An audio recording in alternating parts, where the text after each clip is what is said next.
harap dimaafkan, tapi Linda justru memberinya seuntai gurita. Jack langsung memakannya, namun tak lama kemudian ia menyadari tubuhnya mulai mati rasa. Ternyata gurita itu mengandung neurotoksin yang melumpuhkan saraf. Karena Linda sangat benci pengkhianatan, ia pun akan segera melakukan sebuah operasi kecil pada Jack. Awalnya, Jack merasa kehilangan harga dirinya, lalu Linda mengeluarkan tikus bedah. Jack pun sadar Linda sosok yang tak bisa diremehkan. Usai diberi pelajaran, Jack jadi pendiam, sementara Linda yang bosan pergi mencari makan. Namun tanpa sengaja, dia justru menemukan sebuah perahu kecil yang melintas mendekat ke arahnya. Ternyata, wanita berkulit hitam di atas perahu itu adalah tunangan Jack. Usai kecelakaan, polisi sempat mencari korban namun nihil.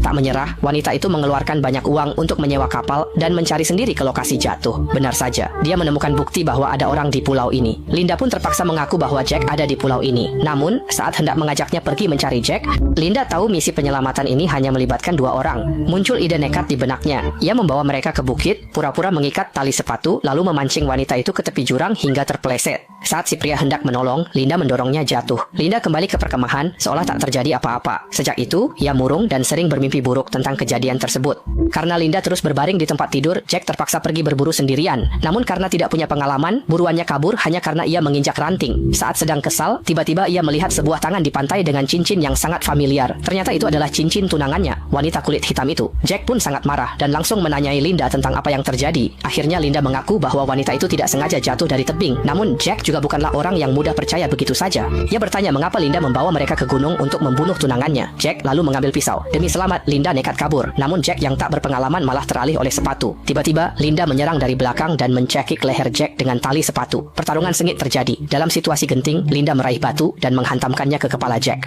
Namun, itu tidak membuat Jack pingsan. Dengan matanya yang terluka, Linda langsung ditabrak oleh Jack. Dalam kepanikan, Linda terpaksa meraih pisau itu dan menusukkannya ke perut Jack. Barulah ia berhasil lolos dari ancaman maut. Jack yang terluka hanya bisa melarikan diri dengan panik. Tak disangka, saat terus berlari, ia justru menemukan sebuah villa mewah di lereng pulau ini. Ia pun segera bersembunyi di dalam villa itu untuk memulihkan tenaganya sebentar. Namun, pada saat itu juga, tiba-tiba terdengar siaran Linda dari dalam villa. Suara. Setelah makan, kecuali 1 orang, Linda akhirnya menjelaskan semuanya. Ternyata, saat itu, Linda sebenarnya sudah lama menemukan villa ini, tapi dia tidak memberitahu Jack tentang villa tersebut. Karena selama ini dia selalu mendapat perlakuan buruk dari atasan dan rekan-rekan sekantor. Dia pun ingin membalas dendam kepada bosnya, Jack, dengan cara yang gila. Namun suatu hari dia mengetahui bahwa istri Jack, si wanita kulit hitam, telah menemukan tempat ini. Maka, agar wanita itu tidak mengganggu rencananya, Linda pun menipunya hingga ke tepi tebing.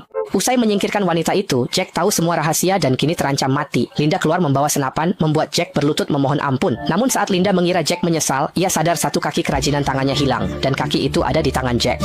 Begitulah ceritanya, Jack pun berhasil merampas dengan cepat senapan itu.